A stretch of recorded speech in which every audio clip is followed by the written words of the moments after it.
Hello friends, நம்ம இன்றைக்கி குபேரா திரைப்படத்துடைய திரை விமர்சனம் பார்க்க போகிறோம். குபேரா திரை விமர்சனம் இயக்குனர் சேகர் கமுலா இயக்கத்தில் தனுஷ், நாகார்ஜுனா, ராஷ்மிகா மந்தானா, ஜிம் சர்ப் ஆகியோர் இணைந்து நடித்து இன்று வெளிவந்துள்ள திரைப்படம் குபேரா.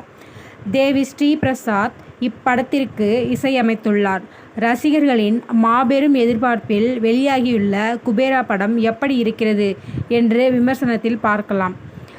கதைக்களம்: பல லட்சம் கோடி மதிப்பிலான எண்ணெய் மற்றும் எரிவாயு ஒப்பந்தத்தை கைப்பற்ற நினைக்கிறார் குளோபால் நிறுவனத்தை நடத்தி வரும் தொழிலதிபர் நிரஜ். இந்த ஒப்பந்தம் வேண்டும் என்றால் ₹1,00,000 கோடி தனக்கு தர வேண்டும் என பிரதம மந்திரி கூற அதற்கு ஏற்பாடு செய்கிறார். ஆனால் இதில் தனது நிறுவனமோ அல்லது தனது பெயரோ அடிபடக்கூடாது என்பதால் நாகார்ஜுனா மூலம் அதை செய்ய திட்டமிடுகிறார் நிரஜ். அரசாங்கத்தில் நேர்மையான வருமான வரித்துறை அதிகாரியாக இருந்த நாகார்ஜுனா தான் செய்யாத தவறுக்காக கைது செய்யப்பட்டு சிறையில் இருக்கிறார்.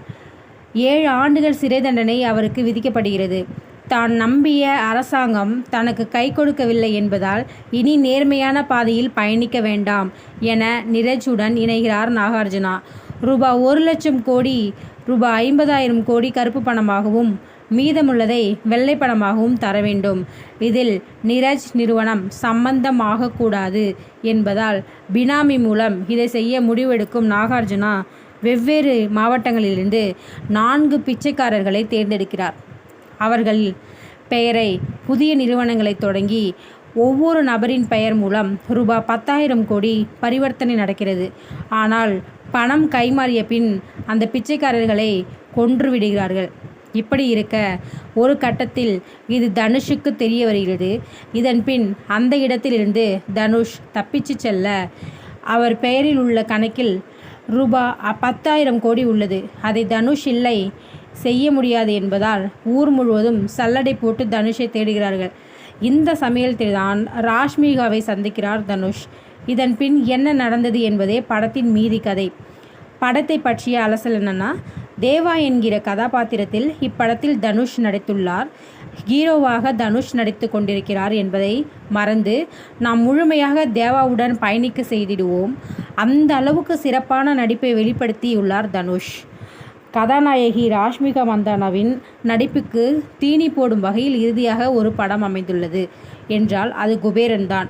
கிட்டத்தட்ட 1 மணி நேரத்திற்கு பின் ராஷ்மிகாவின் கதாபாத்திரம் என்றி கொடுத்தாலும் தனக்கு கிடைத்த ஒவ்வொரு காட்சியிலும் ஸ்கேர் செய்துள்ளார். அதற்கு பாராட்டுகள்.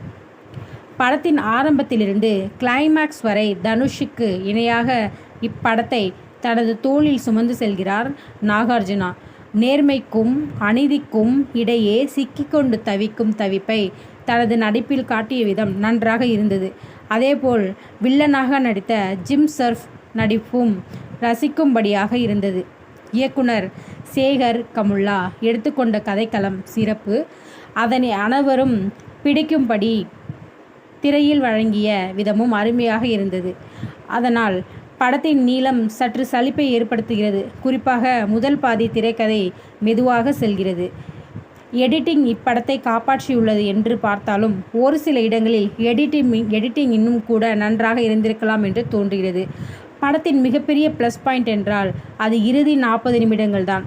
வில்லனை வைத்து தனுஷ் ஆடிய ஆட்டம் வேற லெவல். அதிலும் வில்லனை பிச்சை எடுக்க வைத்த விதம் திரையரங்களில் கைத்தட்டல்களை சொந்தமாக்கியது. பணக்காரன் அதிகாரத்தில் உள்ளவனுக்கு மட்டுமே இந்த உலகம் சொந்தமல்ல. யாகசம் கேட்பவர்களும் மனிதர்கள்தான். அவர்களுக்கு இந்த உலகம் சொந்தம்தான் என திரைக்கதையில் காட்டிய விதம் அருமை. ஆனால் கிளைமேக்ஸ் இன்னும் அழுத்தமாக இருந்திருக்கலாம். தேவி ஸ்ரீ பிரசாந்தின் பாடல்கள் படத்தோடு ஒன்றி போகிறது. ரசிக்கும்படியாக இருந்தன. பின்னணி இசை பல இடங்களில் நன்றாக இருந்தது. ஆனால் ஒரு சில இடங்களில் இந்த காட்சிக்கு இப்படி ஒரு பின்னணி இசையா என யோசிக்க வைக்கிறது. ஒளிப்பதிவு படத்திற்கு மிகப்பெரிய பலம். ப்ளஸ் பாயிண்ட்: தனுஷ், ராஷ்மிகா, நாகார்ஜுனா மற்றும் ஜிம் சர்ப் நடிப்பு. 2ஆம் பாதி, குறிப்பாக படத்தின் கடைசி 40 நிமிடங்கள் எடிட்டிங்.